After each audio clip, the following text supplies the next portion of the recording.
Hi, everybody. Say hi, Gary, too. Hi. Hi, everyone.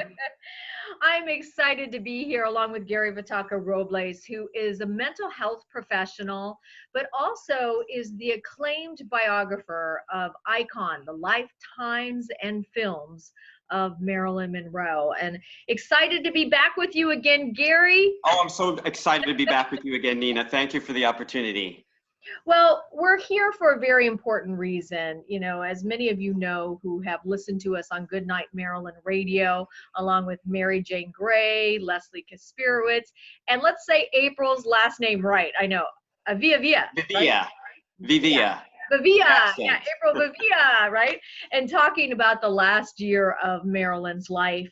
And we also have a movie coming out called Goodnight Marilyn, which is casting right now, more details to follow. Exciting. And I know it is exciting, although it is not a factual story. It blends fact and fiction. It's a thriller noir. But without that movie, we wouldn't be looking into the real life of Marilyn. And Gary, you and I wouldn't be sitting here right now talking about Marilyn's life and really how important. And it's kind of brought us full circle to this moment, which really lends itself to your career, but also to my career too, because I'm in the transformational space. For people who know me, you know, you're a mental health professional, Yeah, but we have this in common. we do. We're all about transforming people's lives.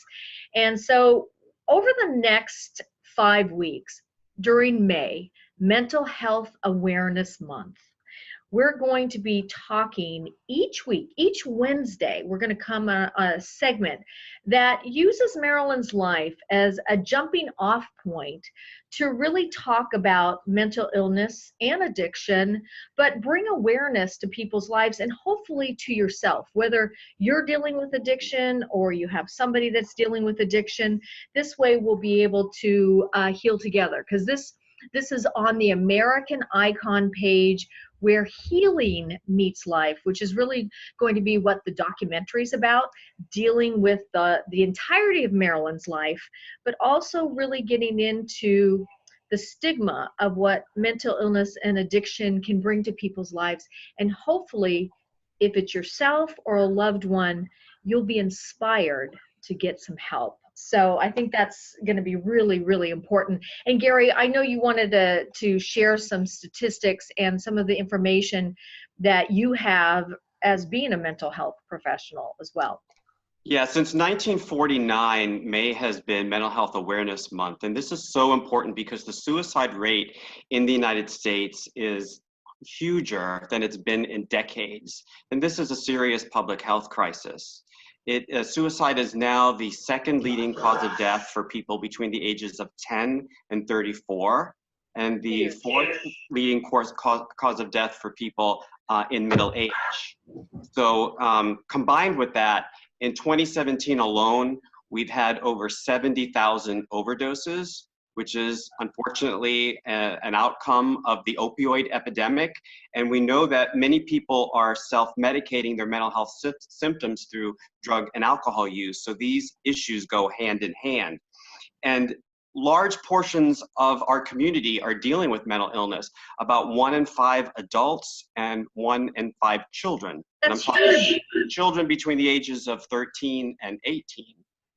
And unfortunately, less than 50% of people dealing with mental illness are actually receiving services. And 10 years can go by from the point of onset of symptoms to when someone actually receives treatment. And that is a very long time to be living in pain. So we want to change that, guys. Yes, we do. Yes, we do. So we want to give some resources too, because there's a national suicide prevention hotline, 1-800-273-TALK, which is 24/7. And for, you know, folks who are more comfortable using technology, especially the younger generation. We got to go up a little bit. Go up just a little. Yeah, there we go. I love that line. Gary, yes. So you can just text START in all caps to 741-741 and start a counseling intervention, get some support. And I want to make a point about LGBT youth, because they are 30% more at risk for suicide. And the Trevor Project is dedicated to support LGBT youth, and there is a phone number there as well for the youth to call. So there are services and resources available. And that number again is 866-488-7386, just in case you need that number again. And we'll post it at the very end as well. Yes, we I think will. it's really important. Mhm. So in this first segment, taken out of Mr. Gary Vataco Robles's book himself, I love it, Icon, Lifetimes and Films of Marilyn Monroe, in depth. And Gary, believe me, you have done your research. Oh, Thank you, Nina. When A decade of research. Oh yeah, I mean decade, yes. I mean, and it shows because he researched Marilyn's. In this first segment, we really want to look at her family legacy, and this is an important topic because you may have a family legacy of mental illness and addiction. And I just want to point out, Gary, I had a client whose dad suffers from mental illness, and she spent her early part of her life so in fear that she was going to get a mental illness disorder or some type of mental illness that she ran away from it. And she kept on, it was something that she didn't want to deal with. Oh, I don't want to look at it. Because if she looked at it, that meant that she was going to have it and not necessarily mean that she could heal from it. Mhm. And I know your heart, and I know the people that are going to be watching this today, is that if we can give you any words of encouragement, the encouragement is that it's okay to get help. That just because Absolutely. you have a family legacy issue of mental illness or addiction doesn't need to be your defining legacy. You can break the chain. And so with that, I want to get into some of the questions, and it's from our actually from your chapter 1. You go right into the her The ancestry, yes. right? And it was interesting. You said Marilyn's pedigree was glaringly dysfunctional on many levels and included intergenerational mental illness, sexual abuse of children, broken families, absent husbands and fathers, single mothers who financially struggled, and frequently partnered with a succession of men. So when you look at her family legacy and then you bring it up to Marilyn's time, you see some of those same intergenerational issues coming into the life of Marilyn. And so again, I just want to point out that it doesn't have to be your legacy. So let's get into some of these questions. What do we know about Marilyn's family legacy? Obviously, you know a lot. So why don't you, for people that don't know a lot about Marilyn, this might be a really interesting segment. So we can trace back mental illness in Marilyn's maternal family. So we could go back to her great-grandfather, Tilford Hogan. And late in life, he took his own life by hanging.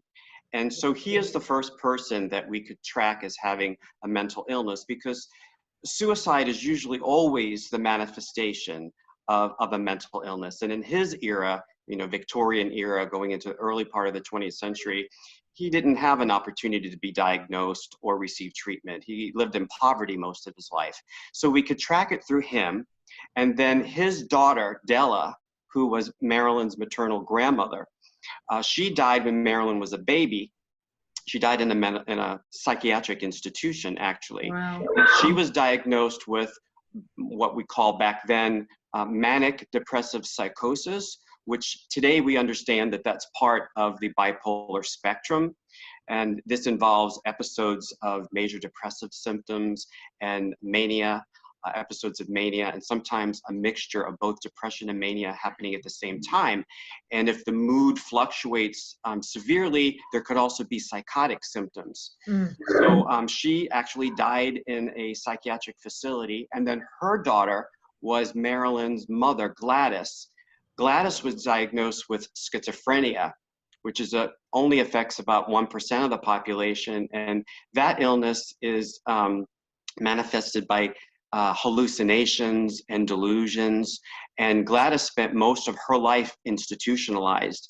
And back in the early part of the 20th century, there were no medications that we have now where people can live very productively with all of these illnesses. There's mood stabilizing drugs now for bipolar disorder, or what was then called manic depression. And today there are safe antipsychotic disorders for schizophrenia. We also know that Gladys's brother, who was Marilyn's uncle, just took off one day and never returned home to his wife and children. And he was Wow. later declared dead because he was never located. It's most likely that he was experiencing mental illness as well and kind of took off, and we don't know what happened to him, but it's likely due to his mental illness that he became a missing person. Wow, that's a lot. So given Gladys's upbringing, you know, and it seemed like she didn't have the most stable childhood. No. Do you think it is more environmental, genetic, or both in regards to mental illness and addiction? Well, it's complex, and it's not real black or white, but we can predict someone's own experiences with mental illness through genetics. You know, we know a lot more about genes these days. Everybody's doing ancestry.com and researching their background and the DNA, and we have brain research now. So we know that the genetic link, the biological link, is a predictor. But we also know that there's environmental factors as well. So you can have a combination of all of these things going on. What's interesting is, like, especially in Marilyn's case, because of her mother's mental illness, her early childhood experiences were very negative. And today we understand this through the conceptualization of ACEs, adverse childhood experiences. And so if someone has a significant number of these in their childhood, it really impacts them on many levels, and this impacts their future life. So they're more at risk for substance abuse, mental illness, and physical health issues, and suicide as well. So there's a lot to be said of environmental factors and the impact of trauma, complex trauma when there's multiple traumas going on, and abuse of children as a risk factor. Yeah, and Marilyn had so many of those as well in her life, even with her family legacy that seems like it went from generation to generation to generation. And I just want to invite everybody that may be watching Gary and I in this video blog or video podcast that it's important that you break the chain. And I want, if either you're dealing with it yourself or you know somebody that you love, that is, I think this is a great invitation to say, you know, how many generations do you want to have this type of impact if you're dealing with it? I know in my own life, Gary, now I was going to share this story, is with my ex, who is a recovering alcoholic. But he is probably has on the spectrum of some type of mental illness disorder, in terms of he's highly creative and kind of the attention deficit disorder where he's bouncing around, right? He's highly creative, right? And we'll talk about that in one of our other segments and what that may mean. But, you know, in terms of the self-medication, and I know with his son, the genetics are there, and he's struggling with his own addiction issues. And now his son has two sons, and they are 21 months and 4 years. And I said to my ex's son the other week, I said, you know, you guys as a couple, as parents, have the ability now to break the cycle. Indeed. To break the legacy. Are you going to do it? And I think it's really important that anybody that's watching us today, ask yourself, are you ready to break the cycle? I think that's really important. And what do you think that's what I would love for people to get out of this month, is to be able to look at either it's a loved one or maybe it's yourself that is dealing with a mental illness or health issue, maybe an addiction, maybe together. They don't always have to go hand in hand, like we said. But I'd like them to break the cycle and get help and know that it's okay. What would you like them to get out of this? Well, you know, with mental illness, people really need to know that it's not a weakness. It's not a character flaw. It's not a judgment. It is an illness like any other physical health illness. So if someone has hypertension or diabetes, we could talk about that openly. We could reach out for treatment. There's less fear involved. with mental illness, there's still a stigma that we need to work harder to remove. And in this day and age, this is maybe the best time in history to be facing your own mental illness, because there are so many safe and very effective treatments that we have now. We understand so much more, and we can receive interventions that don't involve medicine and medications and combinations of both, where we don't need illicit drugs to self-medicate. We have very effective medications. And sometimes it's a trial and error, which requires a really good relationship with your prescriber. But when you can fine tune it, you could take advantage of all of these really great interventions that are available today. Yeah, and you and I were talking about this, is that Dr. Phil was on The View, what was it, last week or the week before, and he was talking about that the stigma is going away and people are being more open about it. So let's make that a reality. Oprah and Prince Harry are getting together with a documentary to bring more awareness to mental illness and mental health issues. So the time is now. We've had celebrities, including Marilyn, but more recent celebrities, which you think about, all these resources are out there, and yet we're in epidemic proportions that people are addicted, and mental health is, you know, it's there, guys, and so many people, like Gary said in the statistics, are dealing with it. You're not alone. And so I think the main thing that we want to get out of this next few weeks together is that Marilyn's life, it did end with a tragedy, but our goal is to use her legacy as a point of transformation for you. And that's going to be a really important thing. So whether you are dealing with your own addiction, your own mental illness, hopefully over the next couple of weeks, we're going to be dealing with some of the topics, Gary, that we've already outlined. Why don't you share with us some of the topics we're going to be specifically dealing with in each of these segments? Well, we're going to talk openly about different mental disorders that Marilyn experienced that people need to know more about, such as borderline personality disorder. We're going to talk about the bipolar spectrum and what that really means, and be able to recognize the symptoms of it. We're going to talk about post-traumatic stress. We're going to talk about trauma, childhood trauma, and how that impacts a person over the course of their life. And we're going to talk about treatments that are available for all of these disorders now, so that people don't have to suffer in silence for decades. It's a really important. So if you have any questions or comments, you can either list them below this video that's posted, or if you feel more comfortable just direct messaging either Gary or myself, go ahead and do so. Or on the American Icon where Healing Meets Life page, we'll be happy to answer any questions or comments you have next week. And I'm excited to be here with you again. I am too. And we want to hear from people out there. Yeah, we certainly do. And Gary, one more time, if you want to go ahead and give us those numbers. Yeah, the National Suicide Prevention Hotline is available at 1-800-273-TALK. If you need this, be brave and reach out. I believe in you, and I know you can do it. All right. And as Marilyn would say to her friends, she'd always say a good thought for me.